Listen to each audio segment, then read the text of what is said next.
You've chosen not to show your face on camera, but you are going with your name. Is there a fear factor involved in this for you? I mean, it's just such like a touchy situation right now, and I don't really I would prefer not to be the guy pegged as the possible suspect. I mean, per interviewing and questioning and sampling, a DNA sample, I guess by its definition, I am a suspect. But I just don't want my face to kind of be associated with this guy's face, because you see the kind of the screenshots and the video feeds of this guy kind of skulking around campus, around like the area, and like you just see that, and anyone you see like who might kind of look like that, you're always kind of looking around campus trying to find maybe a small match. So when you're just walking around, and I really would prefer not to like have a pretty large match as the guy the police thought might be that guy. Did you ever feel like you could say no throughout this entire process? Was that ever an option given to you? I think so. Even when they asked me to come into questioning, it was not I had to come in for questioning. It was, are you available to come in for questions? Would you feel comfortable with giving us a mouth swab, like giving us your DNA? So I never felt overly pressured or persuaded, and I wanted to help more than anything. And so I always felt like I had the opportunity to say no, but to help and to kind of clear my name, I said yes. And are you aware of anyone else who's been through the same thing? No. They allude that there were other people they were questioning? On Wednesday, the very first time I was called, when they called me at 4:30, I was in the process of doing schoolwork and such. And I asked when they wanted me to come in, and the officer on the phone said that they had a long list of names to call, so the sooner the better. Did you ever say, why me? How did you pick me out of 50,000 students? I mean, unfortunately, it's a pretty specific kind of suspect. You know, so far the stats, you know, like 6'5", white male, 180 to 250 pounds. So, you know, it's a pretty specific kind of target kind of area. And I mean, being 6'5", I fit that one. So I don't quite fit the weight limit. But I mean, being within, you know, the general vicinity of the attack on Sunday and being 6'5", I mean, you know, if it's a possible lead, you know, it's a big enough issue and a serious enough and dangerous enough issue that, you know, I thought, you know, I don't understand why me, because I'm not the type of person to ever even consider doing something like this.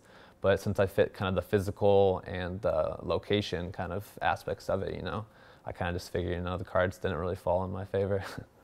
Throughout the questioning and then the DNA sampling, did you ever feel like a suspect? I mean, the questioning definitely, it was kind of, you know, there were some psychological aspects to the questions. You know, some of the questions were simple, like, what were you wearing, what were you doing? But also some of the questions were, you know, if this guy were to be caught, do you think he would get a second chance? Or like, what do you think about like this guy and the way he's like acted? Or, you know, it's just serious psychological questions to kind of maybe see my reaction, see if I would kind of, you know, like fold or that kind of thing. So it definitely wasn't playing around. Like it wasn't like a simple, like, what were you up to Sunday night? Like they wanted to know where I was, what I was doing. Did they ever read you your Miranda rights? They were never read to me, but they were up on a big poster in the wall. On the wall that I was in the room I was sitting in. It's a tiny little room with 2 chairs, a table, a broken clock, and a big poster with the Miranda rights on them. Did they tell you how they found you? Were there surveillance cameras? Did you feel like there was a cop watching you? They never specifically told me why or how they kind of targeted me or found out that I was the one they wanted to talk to. I didn't see any police officers that night. It was kind of a cold, kind of rainy Sunday night. So questioning is one thing, but then collecting your DNA is another thing. Did they tell you why they were collecting DNA, what they were going to be doing with it? They didn't give enough or any details that would tell me for sure what it was going to be used for. I mean, I mentioned to them, I said, you know, I'm not an expert in DNA, but I'm assuming the fact that you need or want to take mine is a good thing. And the police officer administering the DNA test said, yes, it's a very good thing. So I was hoping, you know, that would mean that maybe they had a lead on his DNA, but I knew since none of the attacks, I doubt, could have garnered any of his DNA, that I doubted they really had any, because that would have been quite a large lead and they probably would have already been sending it off to testing it. So they were very clear and adamant when they were boxing up, because they go through every single step when they box up, like this is what this is for, this is what this is for, I'm gonna put this and this, they seal it right in front of you, they make it clear that there's no way they could switch it out or kind of tamper with it.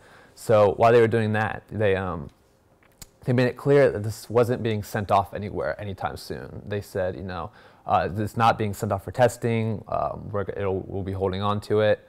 So, and at the time I probably should have asked, you know, like how long, what for, you know, you're just gonna like keep it in your back pocket for when you might need it. Like, I definitely should have probably, in retrospect, you know, gone a little bit more into that. But they never gave me a clear, direct, hard answer about what it was going to be used for or where it was going.